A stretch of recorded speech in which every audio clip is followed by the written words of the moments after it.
கர்நாடகால தமிழனை கன்னடத்துக்கார அடிக்கிறான். அதுக்கு கண்டன கூட்டம் தெரிவிக்கிறதுக்காக வந்திருக்கோம். ஒரு நடிகர் பேரை சொல்லி கைதட்டல் வாங்கிறதுக்காக வரலையா? அதிகமா சம்பளம் வாங்குற நடிகர் பேரை சொன்னா அதிகமா கைதட்டுவேன். அதோட கொஞ்சம் கம்மியா சம்பளம் வாங்குற நடிகர் பேரை சொன்னா அதோட கம்மியா கைதட்டுவேன். அப்படி அந்த பேரை சொல்லி கைதட்டல் வாங்குறத விட நாக்கப்படுங்கிட்டு சாமான் அந்த தமிழ. பொதுவா நான் என்ன மனுஷன் அப்படின்னு சொல்லி இருக்கிறத நான் ஆசைப்படுறேன். நான் மனுஷன் சொல்லிக்கிறத ஆசைப்படுறேன். ஆனா இன்னையில இருந்து நான் மனுஷன் இல்ல தமிழ அப்படின்னு சொல்லிக்கிறத ஆசைப்படுறேன். அப்ப உங்களுக்கு எல்லாம் ஒரு சந்தேகம் வரும்.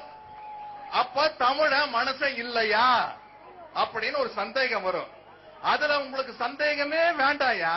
தமிழ மனுஷன் இல்ல மரம் அப்படின்னு தான் அவங்க எல்லாம் நினைச்சிட்டு இருக்கிறாங்க. ஒரு மரத்துக்கிட்ட ஒரு தமிழ வந்து ஒரு மனுஷனா இல்லாம மரமா இருந்தா என்னென்ன நடக்கும்? ஒரு நாய் அங்க வந்து காலை தூக்கிட்டு ஒண்ணு கடிக்கும். அது அந்த மரம் சகிச்சுக்கு. அப்புறம் அந்த வழியா போற ஒருத்தன் அந்த மரத்தை வெட்டிட்டு போய் அந்த மரத்துல கட்டல் செஞ்சு அந்த கட்டல் மேல கால் போட்டு படுத்து ஆட்டிக்கிட்டு இருப்பான். அப்புறம் டேபிள் சேர் பண்ணி அது மேலேயே உட்கார்ந்துக்குவான். இதையெல்லாம் சகிச்சுட்டு நாம மரமா வாழ்ந்துட்டு இருந்தோம்னா நம்மளுக்கு மரியாதையே இல்லாம போயிடும். மரமா வாடாத தமிழா, தமிழனா வாழு, மனுஷனா வாழுன்னு சொல்றேன். இங்க கர்நாடகால நம்ம சகோதரன் அடிக்கிறான். காந்தி சொல்லியிருக்காரு, ஏன் ஐ ஃபார் an ஐ அப்படின்னு ஆரம்பிச்சா உலகத்தில் இருக்கிற 600 கோடி பேரும் குருடனாத்தான் இருப்பான். ஏன்னா என் கண்ண நீ புடுங்கினங்கிறதுக்காக உன் கண்ண நான் புடுங்கினா பக்கத்துல இருக்கிறவன் வந்து பக்கத்துல இருக்கிறவங்க கண்ண புடுங்குவா, அவன் இவன் கண்ண புடுங்கி இவங்க அவங்க கண்ண புடுங்கி கடைசியில உலகத்தில் இருக்கிற 600 கோடி பேரும் குருடனாத்தான் இருப்பாங்க. ஆனா பழி வாங்குற உணர்ச்சி இருக்க கூடாது அப்படின்னு காந்தி சொன்னாரு. ஆனா இப்ப அது சரிப்பட்டு வராதுங்க. ஏன்னா தமிழனுடைய கண்ண முதல்ல 30, 40, 50 வருஷத்துக்கு முன்னாடி மகாராஷ்டிரால பால் தாக்கரேன்னு ஒரு ஆளு சிவசேனான்னு ஆரம்பிச்சு புடுங்க ஆரம்பிச்சான். அதுக்கப்புறம் மலேசியால தமிழங்கண்ண புடுங்குறான், நம்ம ஈழத்தில் தமிழங்கண்ண புடுங்குறான், இப்ப கர்நாடகாலையும் தமிழனோட கண்ண புடுங்குறான். Eye for an eye makes the world பிளைண்ட்னு காந்தி சொல்றது நாம கடைபிடிக்கணும்னா இந்த உலகத்தில் இருக்கிற 600 கோடி பேர்ல 10 கோடி தமிழன் மட்டும் குருடனா இருப்பான். மீதி 590 கோடி பேர் கண்ணோட சுத்திக்கிட்டு இருப்பான். மறந்துடாதீங்க, மீதி 590 கோடி பேர் கண்ணோட சுத்துவான். 10 கோடி தமிழை மட்டும் குருடனா சுத்துவான். ஏற்கனவே தமிழை வந்து கருத்த குருடனாவும் சிந்தனை குருடனாவும் சுத்திக்கிட்டு இருக்கிறான். அவனுக்கு கண்ணும் குருடாய் போச்சுன்னா மயிறு மாதிரி இருக்கும் வாழ்க்கை. ஞாபகம் வச்சுக்க. இது இன்னைக்கு நேரத்துக்கு நடக்கிற பிரச்சனை இல்லைங்க. கிட்டத்தட்ட 40 வருஷத்துக்கு முன்னால புரட்சி தலைவர் எம்ஜிஆர் அவர்கள் இங்க தமிழக முதலமைச்சரா இருந்தப்போ, அப்ப அங்க குண்டுராவ் முதலமைச்சரா இருந்தாரு. அங்க கர்நாடகால இதே மாதிரி காவிரி பிரச்சனை அப்ப வந்துடும். அப்ப வந்து எம்ஜிஆர் அவர்களுடைய பரம ரசிகர் குண்டுராவ். அந்த குண்டுராவ் வீட்டுக்கு எம்ஜிஆர் அவர்கள் சாப்பிட போனாரு. வேணும்னே சாப்பிட போயிருக்காரு. போய் சிக்கன் வச்சாங்க, மட்டன் வச்சாங்க, அதை வச்சாங்க, இதை வச்சாங்க, எல்லாத்தையும் சாப்பிட்டாரு. கடைசியில ஒரு டம்ளர்ல தண்ணி ஊத்துனாங்க. அதை மட்டும் சாப்பிட மாட்டேன்ட்டு.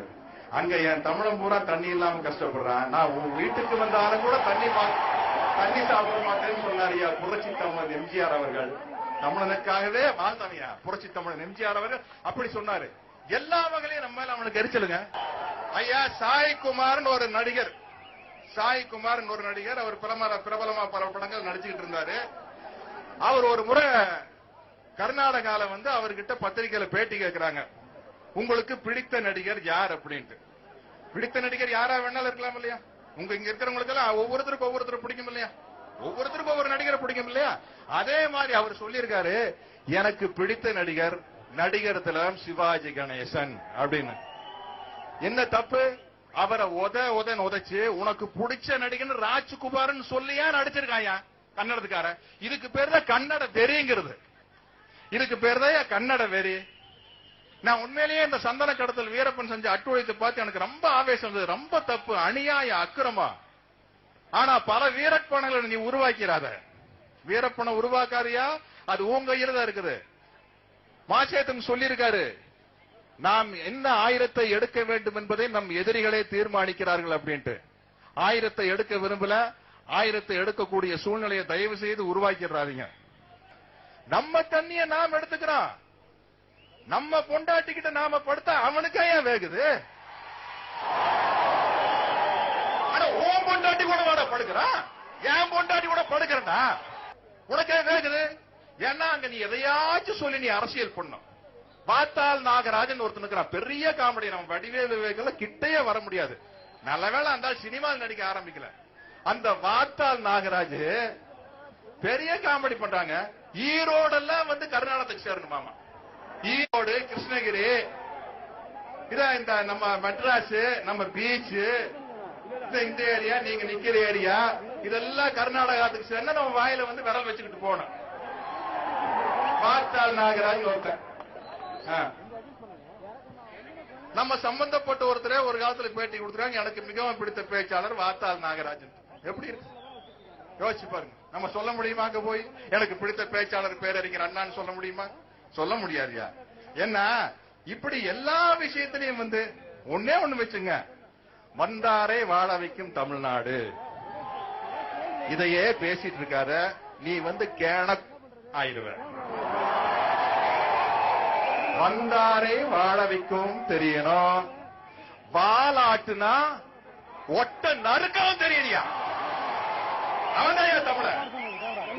வந்தார வாழ வச்ச, வந்தார வாழ வச்ச நீ குனிஞ்சிட்டே இருந்தீங்கன்னா உன் மேல குதிரை ஏறிட்டே தான் இருப்பான். நீ குனிஞ்சா உன் மேல வந்து ஏறத்தான் செய்வான். குனியாத, நிமிந்து நில்லு, நிமிந்து நில்லு. இல்ல ஒன்னே ஒண்ணு வச்சுக்கங்க, ஒவ்வொரு தனித்தனி தொழில் புரிபவர்களுக்கும் தனித்தனியாக பிரச்சனை ஏற்பட்டால் அந்த தொழிலில் ஈடுபட்டுக் கொண்டிருப்பவர்கள் அந்த பிரச்சனையை பார்த்துக் கொள்வார்கள். இப்ப வந்து விவசாயிகளுக்கு ஒரு பிரச்சனை வருதுன்னு வச்சுங்களேன், விவசாயிகளுக்கு சேர்ந்த சங்கங்கள் இருக்குது, அமைப்பு இருக்குது, அவங்க எல்லாம் பாத்துக்குவாங்க. ஆனா நம்மளும் மனிதாபிமானத்தோட இந்த விவசாயிகள் சம்பந்தப்பட்ட பிரச்சனைல பங்கெடுக்கலாம், தப்பு இல்ல. அதே மாதிரி போக்குவரத்து ஊழியர்களுக்கு ஒரு பிரச்சனைனா அதை வந்து பாத்துக்கிறதுக்கு அவங்களுக்கு சங்கம் இருக்குது.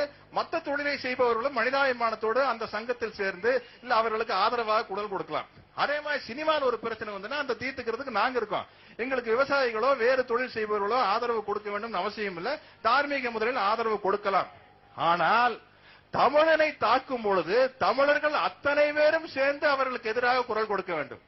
எங்கிருந்துமே தமிழனுக்கு தண்ணி வரக்கூடாதுன்னு சொல்றாங்க. காவிரியிலிருந்து வரக்கூடாது, கிருஷ்ணாவிலிருந்து வரக்கூடாது, முல்லப்பெரியாரிலிருந்து வரக்கூடாது, சேரு சமுத்திர திட்டத்தை நிறைவேற்றவும் கூடாதுங்கிறான். அந்த திட்டத்தினால தமிழருக்கு நல்ல பலன் கிடைக்கினாலும் கூட நிறைவேற்ற கூடாதுங்கிறான். எனக்கு மனுஷனா வாழ்ந்த ஆசை, தமிழன் தமிழன் சொல்லிட்டு பிரிவினையை பேசுற எனக்கு ஆசையே இல்ல.